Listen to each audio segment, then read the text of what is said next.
Bienvenidos a La Liga del Código, un podcast de developers para developers. En este episodio número 55 hablaremos de programación competitiva con Roberto Abreu, un experto en el tema quien ha servido de participante e instructor en varias competencias. Disfruten. Bienvenidos a un episodio más de La Liga del Código. Hoy nos acompaña Roberto Abreu. Roberto Abreu fue uno de mis entrenadores en la Pucamaima, quien en ese momento fue director de la carrera de Ingeniería en Sistemas allá. Y tenemos a Roberto para hablar acerca de programación competitiva. Roberto, háblanos un poquito de ti, por favor. Bueno, bien mencionaste que trabajé en la Pucamaima un momento como profesor en el área de programación, estructuras de datos, diseño de algoritmos, y también fui director en un momento de el antiguo Departamento de Ingeniería de Sistemas y Computación en el campus de Santiago, del 2010 al 2016.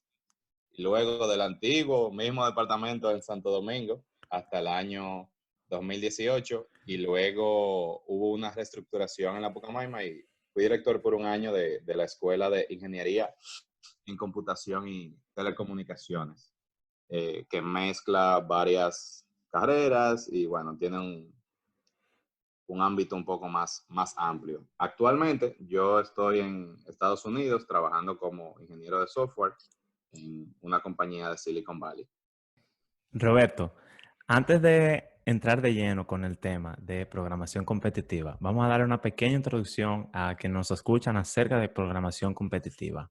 Nos referimos a este tipo de programación que se utiliza en competencias de programación, como el Facebook Hacker Cup, el Google Code Jam, entre otras. Yo llegué a participar en una que se hace entre universidades, que la hace el ACM, y la competencia se llama ICPC. Roberto tiene mucha experiencia con esto porque él fue uno de mis entrenadores. Roberto, ¿qué introducción tú le darías a alguien que vaya a aprender o que tenga interés de participar en una de estas competencias? Bueno, las competencias de programación como tal, ¿verdad? Creo que creo que se confunden mucho con los hackatones. Entonces yo creo que es bueno hacer esa diferenciación para que la gente entienda que no es un hackatón. O sea, el objetivo de una competencia de programación es resolver problemas de distintas naturalezas, distintas dificultades, pero que todos tienen en común que sus soluciones se pueden expresar como algoritmos escritos en uno de los lenguajes de programación contemporáneos. Entonces, en eso consiste la programación competitiva. Es como si fuera un deporte un poco extraño. Hay deportes similarmente extraños, que son las olimpiadas científicas, como ustedes han escuchado, las olimpiadas de matemáticas que se hacen en varios niveles de educación. La programación competitiva es un deporte extraño así adicional, pero esta involucra, ¿verdad?, la resolución de problemas algorítmicos. Y bueno, y se la recomiendo a todo aquel que tenga mucha curiosidad, que le encante eso, el arte de resolver problemas. Yo creo que encontraría su casa en la programación competitiva. Hablando de eso, Roberto, ¿qué material tú recomiendas, por ejemplo, yo que me interese en participar en alguna competencia? ¿Qué material tú me recomiendas iniciar para estudiar? Bien, hay un libro en español, es bueno. No voy a decir que es el mejor, porque no hay un excelente libro, según yo y otros colegas que están muy metidos en este mundo. Pero hay un libro muy competente que se llama Programación Competitiva, de unos hermanos apellidos Halim, con H, Karim. y lo pueden encontrar en Amazon, creo, y definitivamente en su website, que es cpbook, como de Competitive Programming, cpbook.net. Ok. Es un libro que está traducido al español, traductor experto en el área, o sea que se los recomiendo que lo lean en español para la audiencia. ¿Y alguna Hay página, muchísimos recursos. que pueda, o sea, como que tú utilices para el material de apoyo? Sí, por ejemplo, muchos de los problemas en ese libro van a tener referencias a dónde puedes dirigirte a resolverlos. Oh, Ahora, mejor. hay unos sitios que son como que los sitios por defecto para tú practicar resolviendo, no para leer o estudiar teoría, sino como para resolver problemas. Y el fundamental se llama Code Forces, como fuerzas del código, codeforces.com. Okay. Ese yo creo que es el más conocido a nivel mundial. Roberto, yo te quería preguntar, Sí. ¿cuáles son, bueno, antes de entrar a la pregunta, voy a darle un poco de contexto a quienes nos escuchan. El formato de una competencia de programación generalmente es que tú tienes un tiempo definido para resolver una cantidad de problemas definidos. Hay algunas que son 3 problemas, otros tienen 5, otros tienen 10. Depende mucho de la competencia en la que tú participes.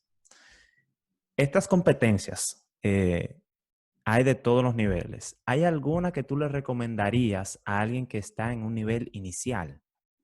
¿Hay alguna competencia en la que sería cómodo empezar? Sí, sí. Ya ahí yo diría que, o sea, depende del perfil del individuo. Por ejemplo, si es un estudiante que está cursando el bachillerato todavía, entonces yo lo invito a que participe en la Olimpiada Dominicana de Informática. Es una olimpiada de programación competitiva para el estudiantado dominicana, organizada por unos colegas y por mí. Más tarde, o bueno, podemos compartir la dirección de cómo pueden entrar. Claro. Lo ponemos en la descripción. Ahora, si son estudiantes universitarios, yo les recomiendo que se acerque a su departamento de tecnología, especialmente el de computación de su universidad, y que pregunte si su universidad está participando en la ICPC y si tiene entrenamientos. Actualmente nosotros tenemos 8 universidades dominicanas que participan activamente en la ICPC. Y si es una persona que ya no está vinculada a la educación o no está vinculada a la educación desde el principio y es un profesional en el área o un hobbyista o lo que sea, yo les recomiendo las rondas en línea. Por lo general se hacen de 2 a 5 o 6 competencias semanales. Una página muy buena para principiantes es adcoder.jp. Ahí hay competencias para personas que tienen muy poca o nada de experiencia en programación competitiva, y quizás sea un buen momento un buen lugar para iniciar. Excelente. Antes de empezar a grabar, Roberto, tú nos comentabas que tú el día de hoy participaste en una competencia. ¿Tú Sí. puedes hablarnos un poco más de cómo fue el proceso de preparación para esta competencia y cómo fue también el proceso durante la competencia? Ok, bueno, en mi caso yo lo que hice para prepararme en esta competencia fue resolver problemas de años anteriores de una manera cronometrada, porque las competencias tienen obviamente límite de tiempo, en este caso 2 horas y media. Entonces yo lo que hacía, iniciaba el cronómetro y bueno, trataba de resolver los problemas desde el que yo pensaba que era el más fácil hasta el más difícil. Y ese fue mi método de entrenamiento principal, yo diría. ¿Y por cuánto tiempo tú intentaste esto antes de la competencia? Yo estoy activo en el mundo de la programación competitiva, así que se me hace separar este fragmentico de todo lo que yo hago, pero yo te puedo decir que yo le dedicaba unas 6 horas semanales por un mes preparándome para esta competencia.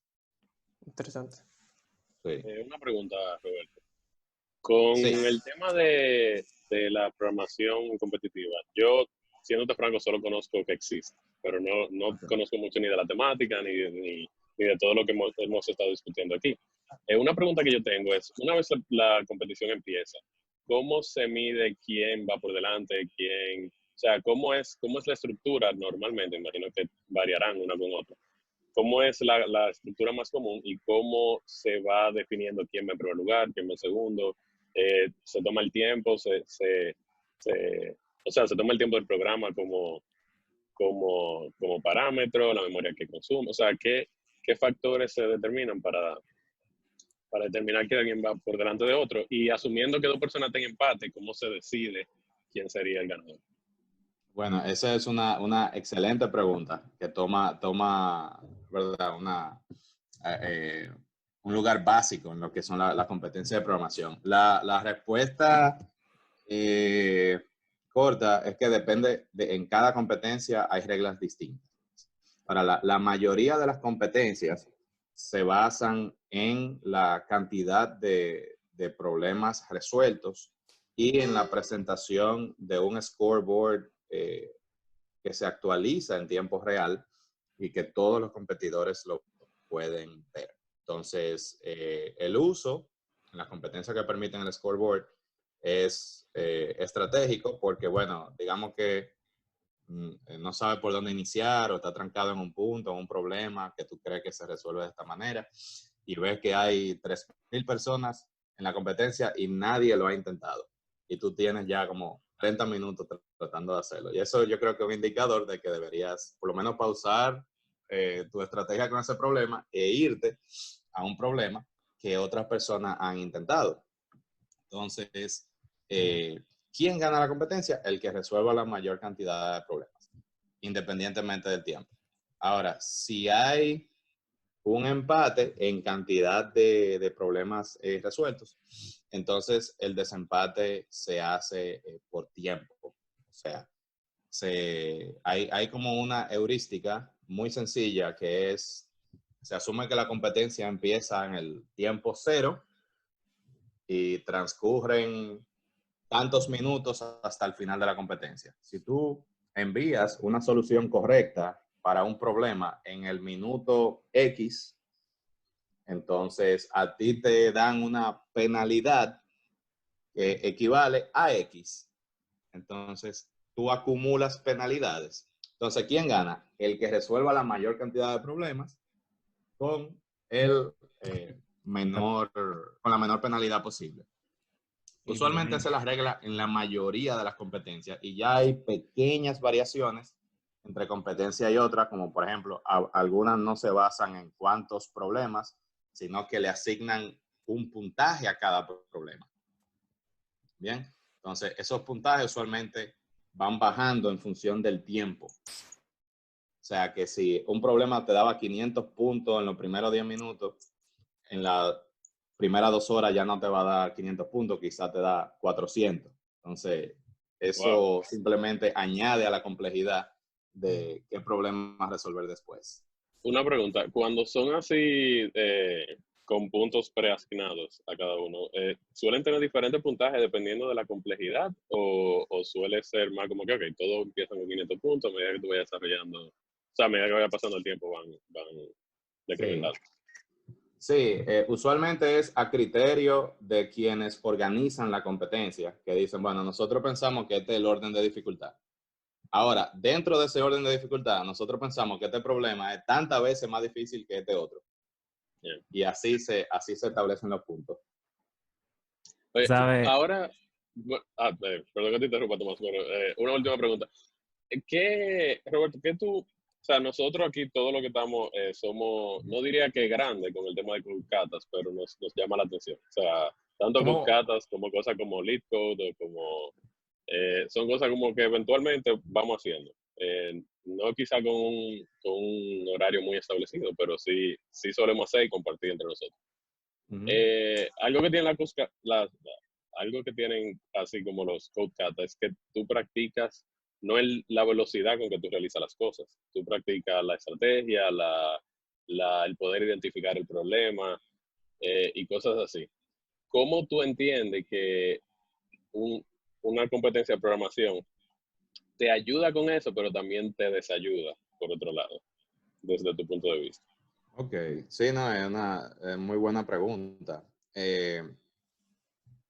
¿Cómo la competencia de programación te ayuda? Bueno, te ayuda por lo siguiente, usualmente los catas y Lead Code, ¿verdad? O sea, son sitios que existen para prepararte para una entrevista de trabajo.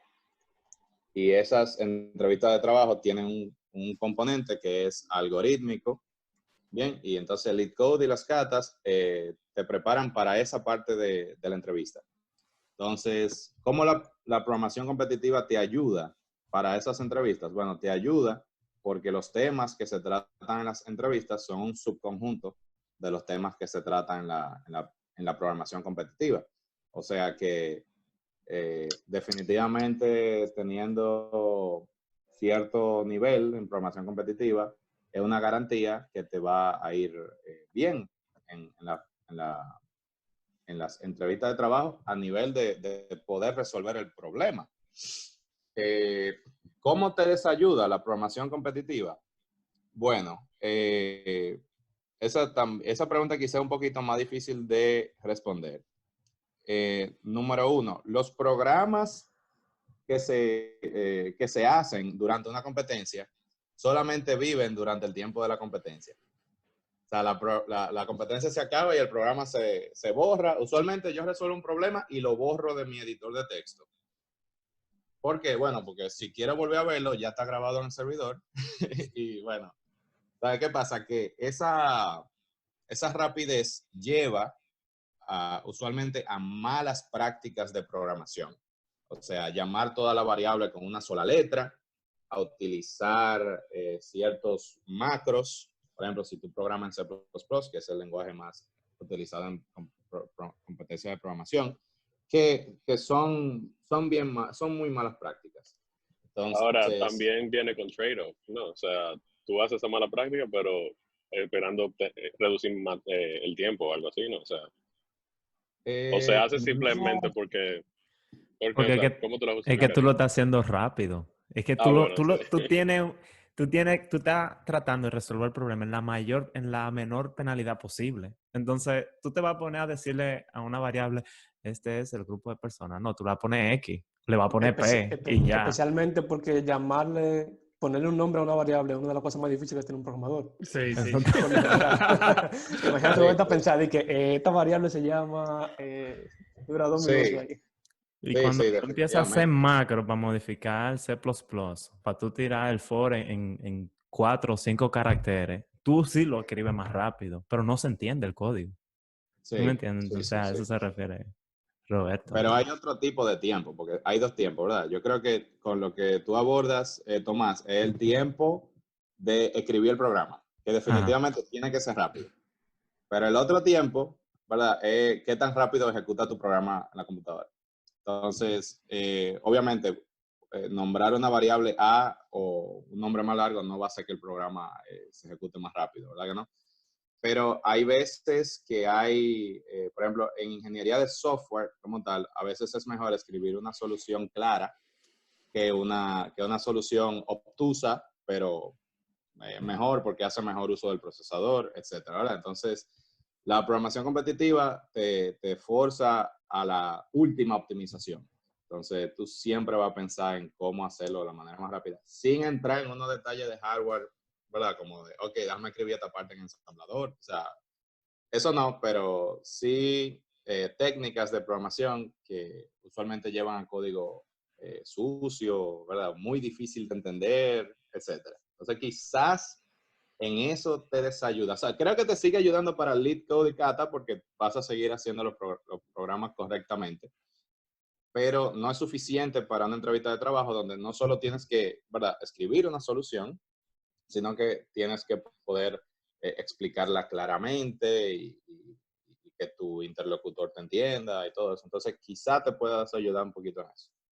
Tú No, hablaste de y los claro, Con beneficios los y cibersetos. desventajas de la competición con respecto a las entrevistas de trabajo.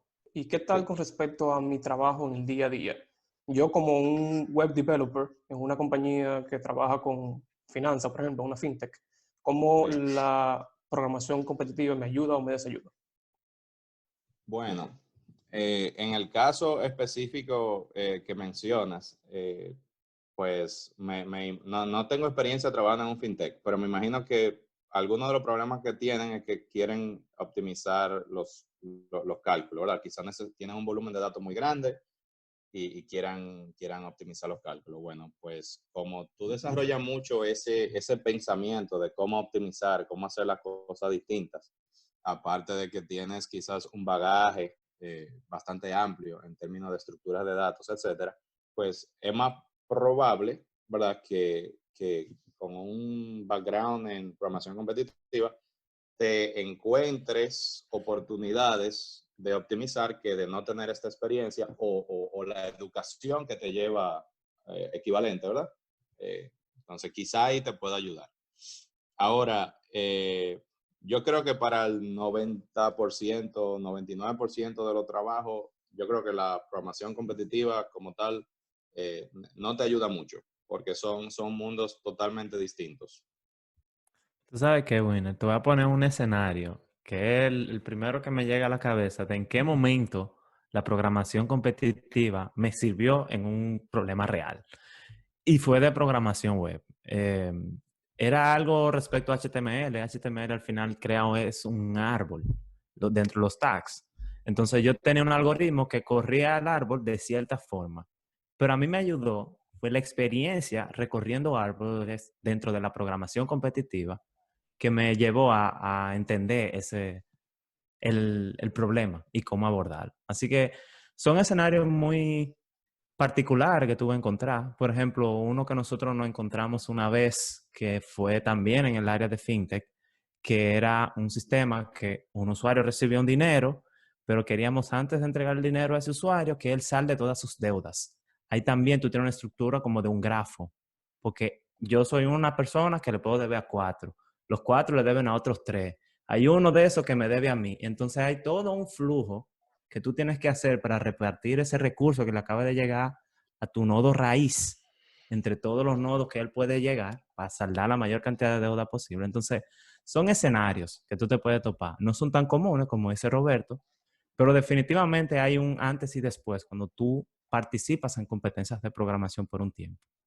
Eso te Eh, diría.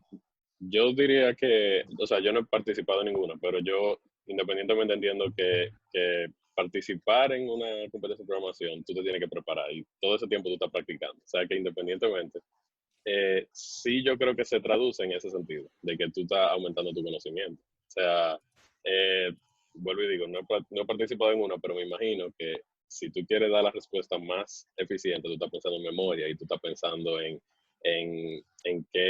cómo va a ser la computación desde el punto de vista como del PICO de ese programa de ejecución. Entonces sí yo entiendo que se traducirá quizás trabajando en una empresa donde eso sea importante. Yo sé que la empresa, por lo menos mientras más grande, Big Tech, piensan más en eso y te entrevistan desde ese punto de vista. Ahora bien, que si tú puedes ser consciente de que te están evaluando en una empresa por legibilidad de tu código, porque tu código sea cohesivo con el de los demás, o sea, que todo parezca un equipo y no una persona individual, yo entiendo que tú pudieras traducir ese conocimiento sin mucho problema. Pero sí, esa era la idea. Roberto, Sí, sí, definitivamente. en tu experiencia, el hecho de tener bastante experiencia con programación competitiva, ¿te ha ayudado a conseguir trabajos? ¿Ha sido algo que en tu currículum resalte como, oh, este pana quizás es bastante duro porque tiene tanto tiempo haciendo programación competitiva o algo parecido? No, o sea, hasta el momento no. No lo tengo, no lo tengo en mi currículum. Y bueno, también tengo muy poco tiempo que cambié de vida. O sea, yo estuve casi exclusivamente en la academia por unos 11 años o 10 años. Y bueno, el trabajo que tengo ahora lo ejercía a medio tiempo mientras vivía en República Dominicana. Así que no he tenido esa gran experiencia como de cambiar de trabajo mucho, como para que eso haya importado. Quizá en el futuro, te dejo saber. Pero sí te puedo hablar de otras personas, o sea, definitivamente a unos ex alumnos míos que ahora están en Silicon Valley. Bueno, pues le ayudó bastante su experiencia en la programación competitiva. Uno de ellos trabaja en Google. Es para muchos dominicanos un sueño todavía trabajar en Google. Ya para muchos otros no. Pero la entrevista de trabajo para él, recién graduado de la universidad, me dijo que fue muy fácil, se la encontró muy fácil para su nivel.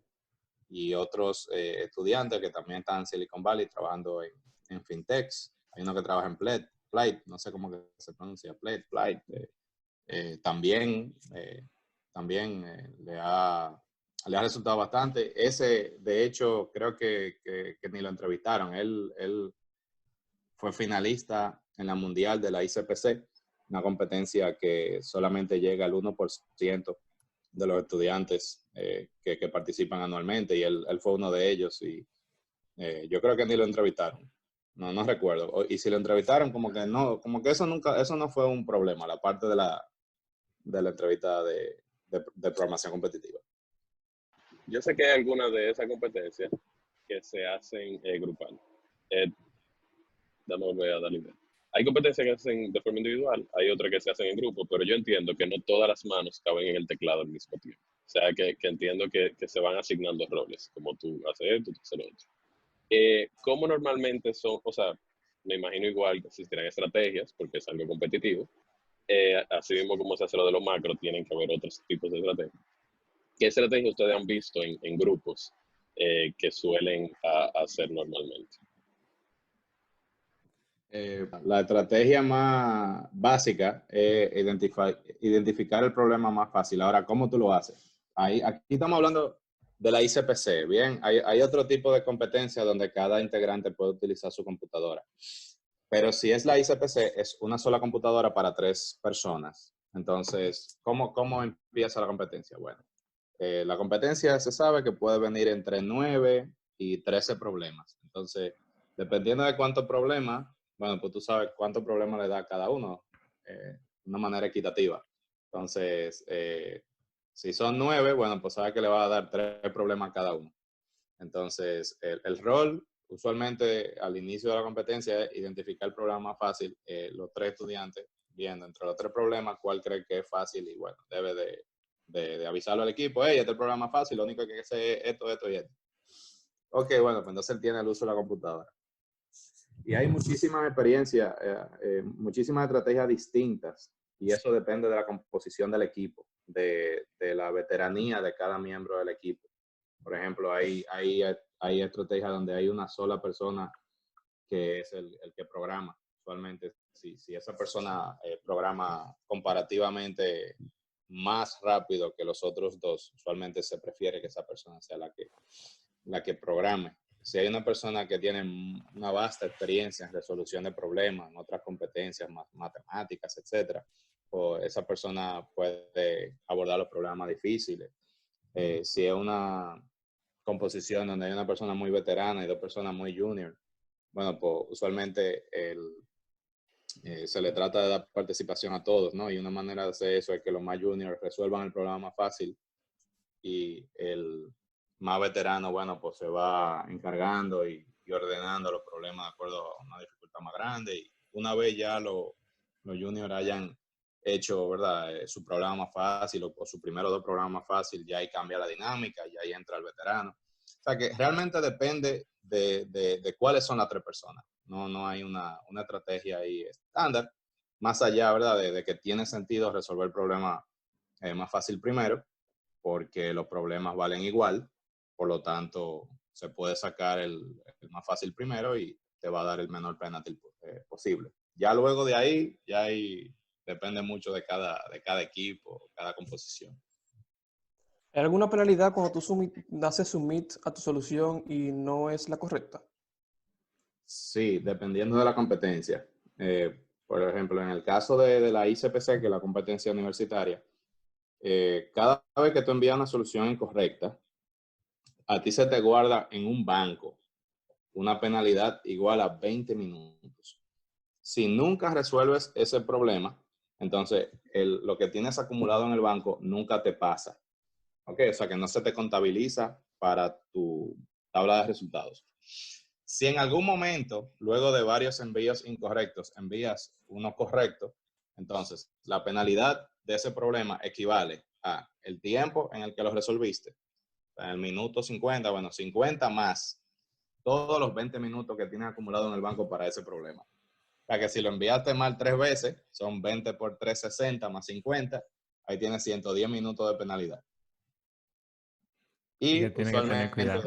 eso va a definir quién gana y quién pierde una competencia. Hay competencias que se han definido por 2 minutos de penalidad, por 1 minuto de penalidad. Sí. Sí, tú vas a ver que hay un punto. Por ejemplo, en el nivel donde yo llegué a competir, no era un nivel tan alto. Entonces, todo el mundo resolvía más o menos la misma cantidad de problemas. Nada más había una persona que era el que sobresalía, que sabemos la historia de él ya, que él está en Google. Pero normalmente la gente resolvía, qué sé yo, 3 problemas, 4 como mucho, y era la penalidad que definía. Así que el truco estaba en la estrategia. Sí, sí. Una pregunta, Roberto. Tú que has visto muchas diferentes competencias, hablemos un poco ahora de la parte no tan limpia, digamos, de algunos jugadores. O sea, en sentido de que van a ver quién haga trampa, o que lo intente, por lo menos.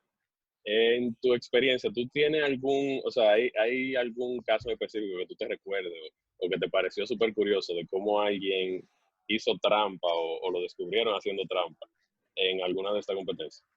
Se ha hecho, en verdad, quizá en competencias de fogueo y cosas así, yo he podido identificar gente haciendo trampa. Y bueno, ya eso depende mucho de la naturaleza de la competencia como tal. Por ejemplo, si es una competencia de fogueo, usualmente ya los problemas, o sea, están publicados en internet.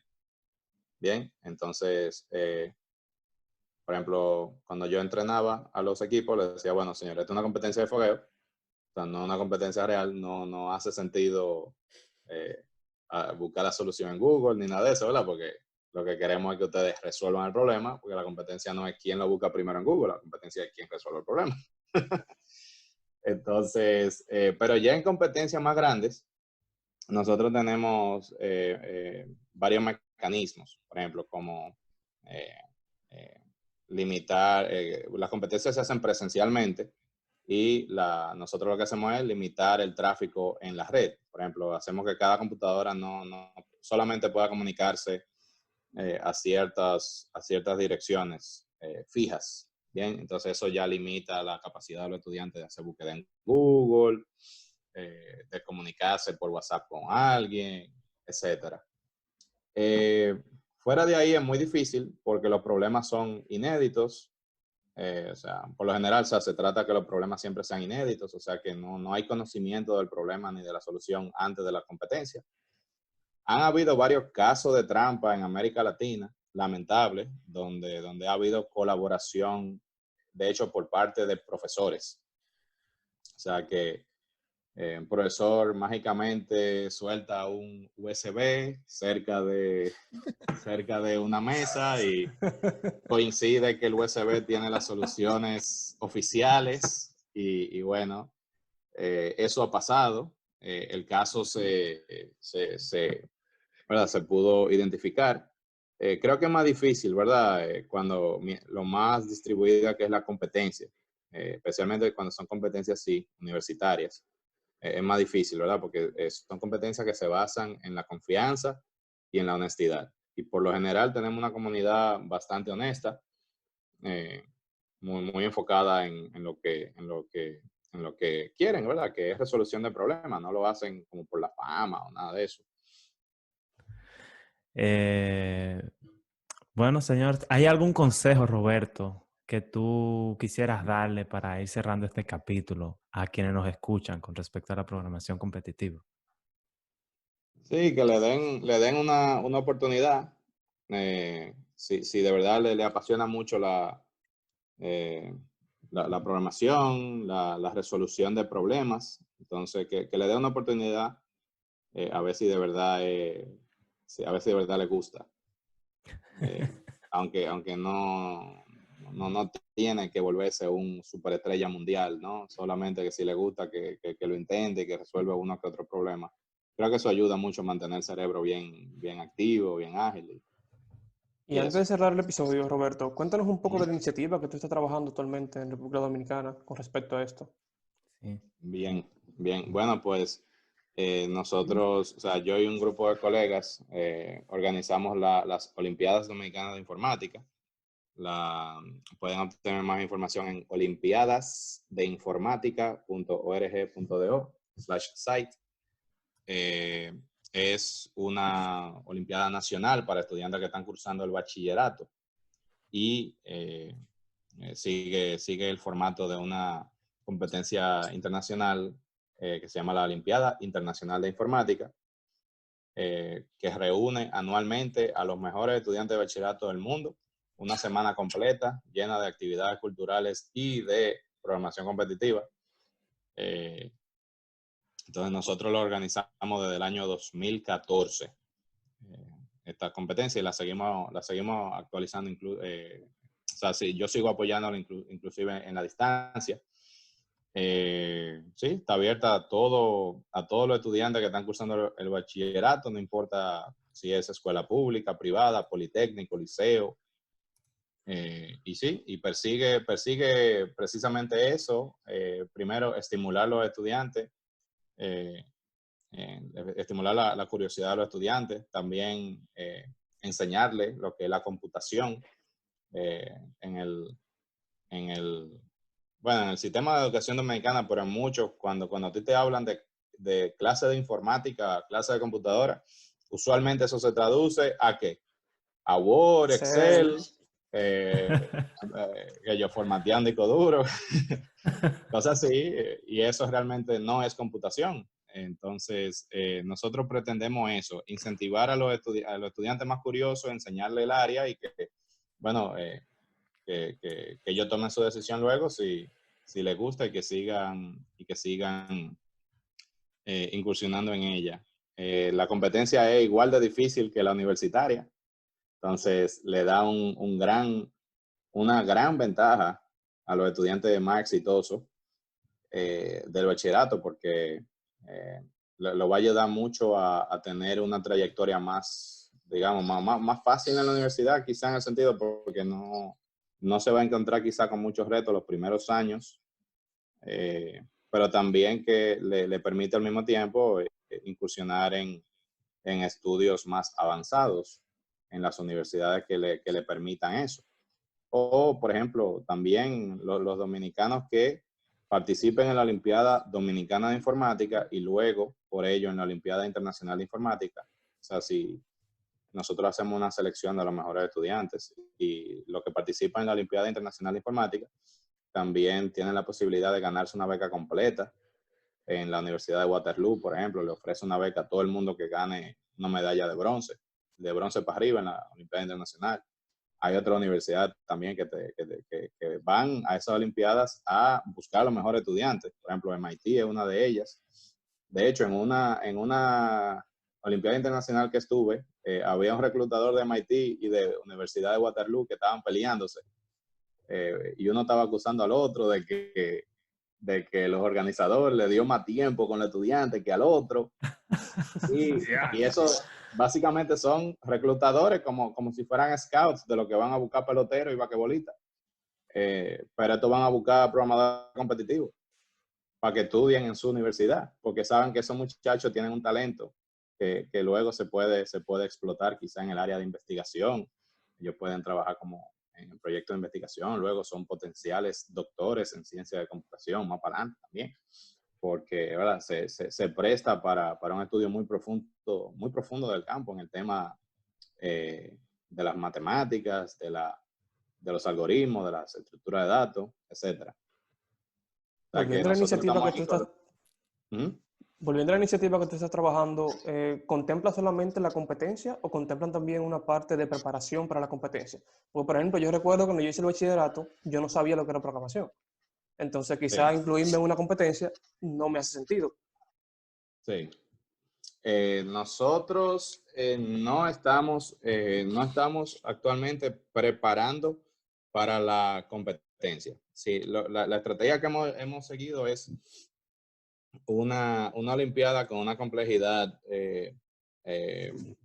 bien inferior, o sea que quizás con conocimientos básicos de programación y ya con buena curiosidad y lógica tú puedes llegar lejos.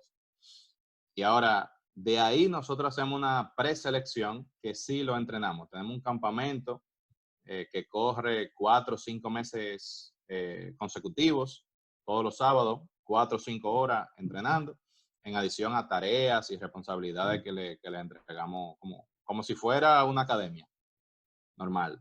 Y eso sí lo entrenamos, y de ahí, de esa preselección, nosotros elegimos a los que van a participar en la Olimpiada Internacional de Informática.